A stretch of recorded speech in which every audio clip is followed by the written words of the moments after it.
నాకు జన్మనిచ్చిన నా తల్లిదండ్రులకు నా పాదాభివందనాలు. అదేవిధంగా నా పాటూరు గ్రామస్తులకు నా ధన్యవాదాలు. ఈరోజు నేను చెప్పే టాపిక్ ఏంటంటే, ఒక చిన్న కథ చెప్తాను. నా జీవితంలో జరిగిన కథే. మా అమ్మగారికి ఒంట్లో బాగాలేకుండా వచ్చింది. చాలా సఫర్ అయ్యాను. అంటే నేనే కాదు, ఎవరైనా సరే వాళ్ళ అమ్మ నాన్నలకి బాగాలేకుంటే చాలా బాధపడతారు. ఆ క్రమంలో చెన్నై విజయ హాస్పిటల్కి తీసుకెళ్ళాను. అక్కడ జరిగిన ఒక సంఘటన నాకు ఒక కనువింపు కలిగించింది. కనువింపు ఏంటంటే, ఒక అతను వాళ్ళ నాన్నని తీసుకొచ్చాడు హాస్పిటల్కి.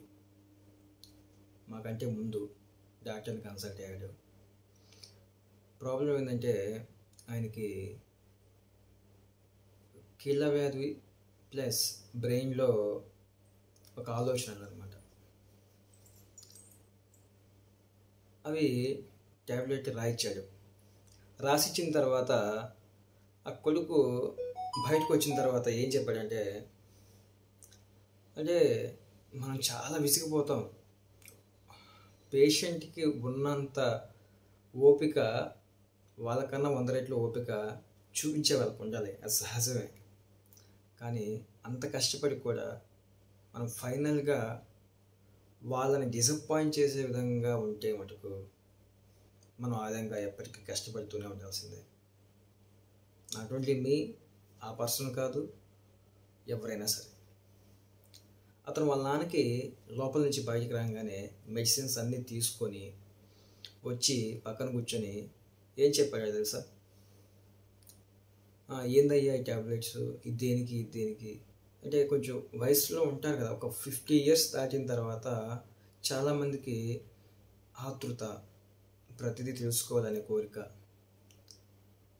మన పిల్లలు ఎలా, చిన్న పిల్లలు ఎలా అడుగుతారో, ఒక 5 years బాబు కానీ ఒక 5 years పాప కానీ అదేం డాడీ ఇదేం డాడీ అని అడుగుతారు. అదేవిధంగా ఒక వయసు వచ్చిన తర్వాత మన తల్లిదండ్రులు కూడా అంతే అడుగుతూ ఉంటే ఆయన చెప్పాడు అనమాట, ఇక జీవితాంతం ఈ మందులు మింగాల్సిందే, టైంకి మింగు. ఏందయ్యా ఎప్పటికీ మింగాల నేను? కొన్ని రోజులు మింగేసిన తర్వాత ఆపేస్తే సరిపోదా అని అన్నాడు ఆయన.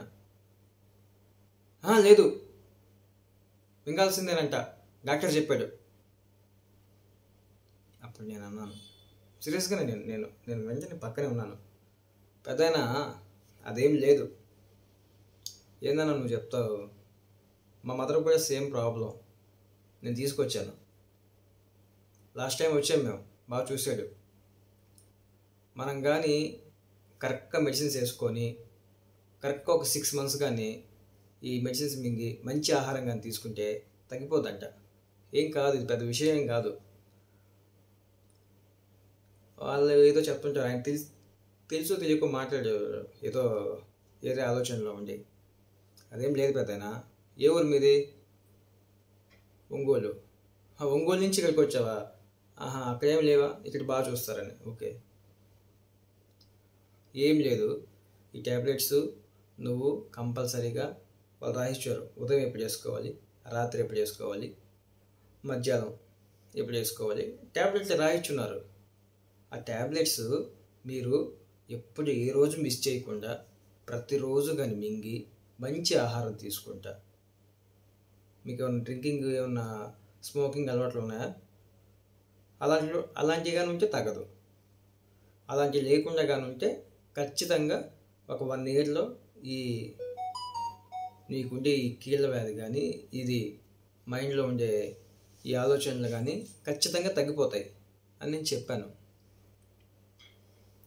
చెప్పినప్పుడు ఆయన చాలా సంతోషపడ్డాడు. అయ్యా 1 year సరిపోతుందయ్యా, ఇంకా ముందుగా తగ్గిపోదా అని అడిగాడు. తగ్గిపోద్ది, కానీ నువ్వు దాన్ని నమ్మాలి. నేను ఒక మంచి ఔషధాన్ని వేసుకుంటున్నాను, సంవత్సరం కాదు 6 నెలల్లోనే నేను తగ్గిస్తాను అనే సంకల్పం నీలో ఉంటే మంచి ఆరోగ్యం తీసుకుంటే ఉదయాన్నే మీరు పనులకి వెళ్తుంటారు, అన్నీ ఇప్పుడు చేయట్లేదు కదా. యోగాసనాలు, మాంసాహారం మానేసి కొంచెం ఇలాంటివి కానీ చేస్తే 6 నెలలు ఏంది, 3 నెలలు తగ్గిపోద్ది. ఎవరైనా నీకు చెప్పింది, నా దగ్గర తీసుకురా వాళ్ళని అని వాళ్ళ అబ్బాయికి కూడా చెప్పాను, ఆ పెద్ద ఆయనకు కూడా చెప్పాను. వాళ్ళ అబ్బాయి ఇది జీవితాంతం మింగాలి అన్నప్పుడు ఆయన ముఖంలో బాధ కనిపించింది. ఇంక ఇది తగ్గదేమో అని ఒక బెరుకు కనిపించింది.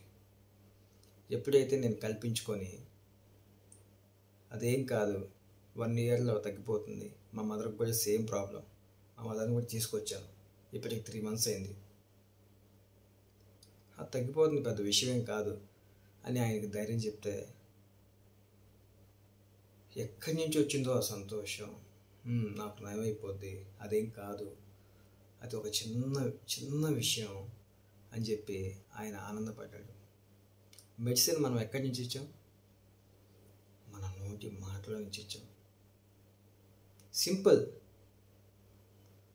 మనం మాట్లాడే ప్రతి మాట పేషెంట్స్ దగ్గర పాజిటివ్గా మాట్లాడితే ఏమీ కాదు.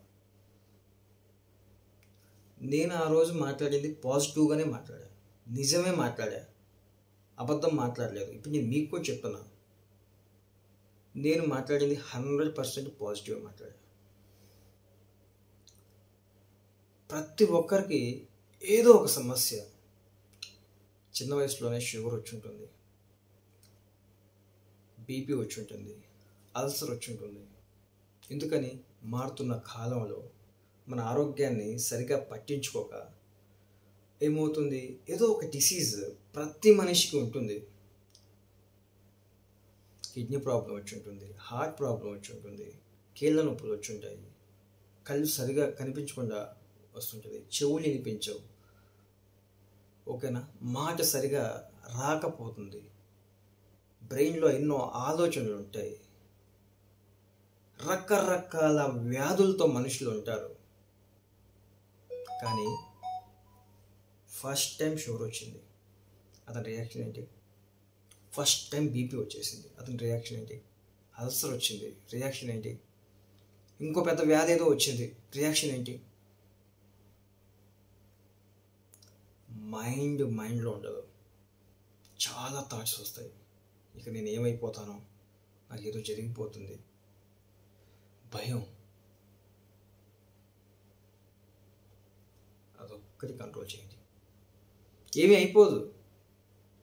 ఎందుకంటే షుగర్ వచ్చిన వాళ్ళు ఎంతోమంది రోగాలతో ఉండేవాళ్ళు, నాట్ ఓన్లీ యూ, చాలామంది ఉన్నారు, చాలామంది. వాళ్ళందరికీ నేను చెప్పేది ఒకటే, పుట్టినవాడు ఏదో ఒక రోజు చనిపోవాల్సిందే.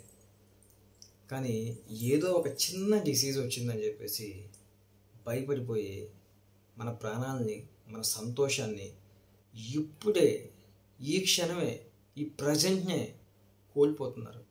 ఇంకా పెరిగే వాళ్ళైతే, ఎవరికి చెప్పుకోలేని వాళ్ళైతే సూసైడ్లు చేసుకొని చనిపోతున్నారు.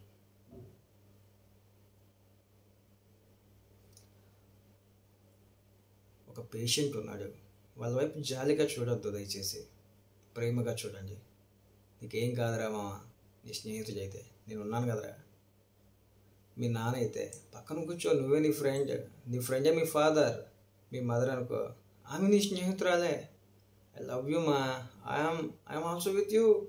నేను నీతో ఉండగా నిన్నెవరు మా, ఆ ఇమ్ముడినైనా ఎదిరిస్తాను, ఆ దేవుడినైనా ఎదిరిస్తాను. భరోసా ఇవ్వండి, సపోర్ట్ ఇవ్వండి. ఆ రోజు చెన్నైలో నాకు కనిపించిన ఆ వ్యక్తికే కాదు, ఎవరైతే నెగటివ్గా ఆలోచించి నెగటివ్ థాట్స్ని పేషెంట్లకి చెప్తారో, పేషెంట్స్ మీన్స్ మీ అమ్మ కావచ్చు, మీ నాన్న కావచ్చు, నీ తమ్ముడు కావచ్చు, నీ చెల్లి కావచ్చు, నీ ఫ్రెండ్ కావచ్చు, నీ నైబర్ కావచ్చు, ఎవరైనా కావచ్చు, వాళ్ళని భయపెట్టద్దు. ప్రతి డిసీజ్కి మందు ఉంది, ప్రతి డిసీజ్కి మందు ఉంది. భగవంతుడు అనేవాడు ఏ సమస్యకైనా పరిష్కారం ఉంది అని చెప్పాడు. కాకపోతే మనిషి అనేవాడు ఆ సమస్య వచ్చినప్పుడు ఆలోచన అనేది సన్నగిల్లుతుంది. చాలామందికి 99% ఆఫ్ పీపుల్ ఆ సన్నగిల్లినప్పుడు ఆలోచనని కంట్రోల్ చేయగలిగి దాని గురించి తెలుసుకొని ఒక పాజిటివ్ వేలో వెళ్ళగలిగిన వాళ్ళే హ్యాపీగా లైఫ్ని లీడ్ చేస్తారు. ఆ వెళ్ళగలిగి రిమైనింగ్ వాళ్ళకి ఒక పాజిటివ్ థాట్స్ మనం ఇవ్వగలగాలి. So please support everyone.